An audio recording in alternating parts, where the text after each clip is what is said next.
তোমাদের সাথে আজকে আমি শেয়ার করব মশলা লুচি। এই লুচিটা একদম সহজ পদ্ধতিতে মাত্র 5 মিনিট হাতে থাকলেই তোমরা তৈরি করে নিতে পারবে, একদম অল্প সময় অল্প পরিশ্রমে। হ্যালো বন্ধুরা, আকাশ ডায়েরিতে সবাইকে স্বাগতম। যারা আমার চ্যানেলে নতুন আছো প্লিজ চ্যানেলটা সাবস্ক্রাইব করে পাশে থাকা বেল আইকনে ক্লিক করে দিও। তো লুচি তৈরি করার জন্য প্রথমে আমি নিয়েছি 1 কাপ সুজি। এখানে দিয়েছি আমি ঠান্ডা জল, আমরা যে জলটা খাই সেটাই, গরম জল কিন্তু ব্যবহার করবে না। এবার ওই সুজিটা আর জলটা আমি মেখে নিচ্ছি ভালো করে। জলটা এমনভাবে দিতে হবে যেন সুজিটা বেশি ভিজেও না থাকে আর একদম মাখো মাখো ব্যাপারটা হয়। তো এবার আমি সুজিটাকে 10 মিনিটের জন্য রেস্টে রেখে দেব। এবার এখানে নিয়েছি আমি 3টে মিডিয়াম সাইজের সেদ্ধ করা আলু।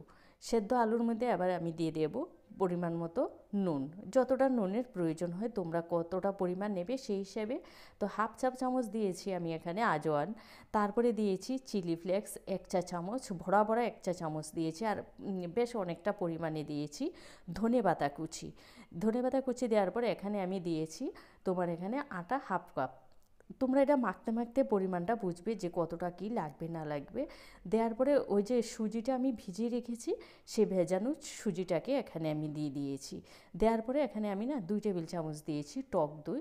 টক দইটা হলো তোমাদের হাতের কাছে না থাকলে নাও দিতে পারো, আর দিলে তো বেশ ভালো লাগে খেতে। আর তারপরে দিয়েছি 2 চা চামচ চিনি। টক দইটা যদি তোমরা দাও তাহলেই চিনিটা দেবে, না দিলে চিনিটা দেবে না, যারা চিনিটা অ্যাভয়েড করো। তারপরে রেখো আমি এটাকে মেখে নিয়েছি। রেস্টে রাখার কোনো দরকার নেই, রেস্টে রেখে দিলে কিন্তু জল ছেড়ে দেবে। তারপরে আমি একটা লেচি কেটে বেলে নিয়েছি, বেলে একটা বাটির সাহায্যে গোল করে কেটে নিয়েছি।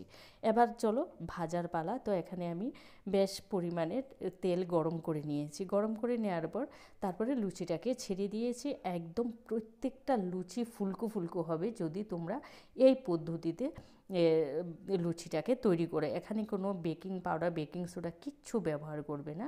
দেখবে এভাবে মিডিয়াম হিটে ভাজতে থাকবে আর উপর থেকে তেল ছড়িয়ে ছড়িয়ে দেবে, তাহলে দেখবে প্রত্যেকটা লুচি কিন্তু একদম ফুলকো ফুলকো হবে। তো এইভাবে আমি প্রত্যেকটা লুচি ভেজে নেব। তোমরা এই রেসিপিটা একবার অন্তত তৈরি করে খেয়ে দেখো, খেতে কিন্তু দুর্দান্ত আর একদম সফট হয়। তার তোমরা কি আমি যেই পরিমাণটা তোমাদের বলে দিয়েছি অবশ্যই অবশ্যই সেই পরিমাণে দেবে। আর আবারও বলছি, তোমরা কিন্তু আটা আলু সুজি মাখার পর রেস্টে রাখবে না, তাহলে কিন্তু জল ছেড়ে দেবে। সাথে সাথে যখনই তোমরা লুচিটা তৈরি করবে ঠিক সেই মুহূর্তে তোমরা কিন্তু প্রত্যেকটা ইনগ্রিডিয়েন্টস একসাথে মেখে নেবে। এইভাবে দেখো আমি সমস্ত লুচিগুলোকে ভেজে নিচ্ছি।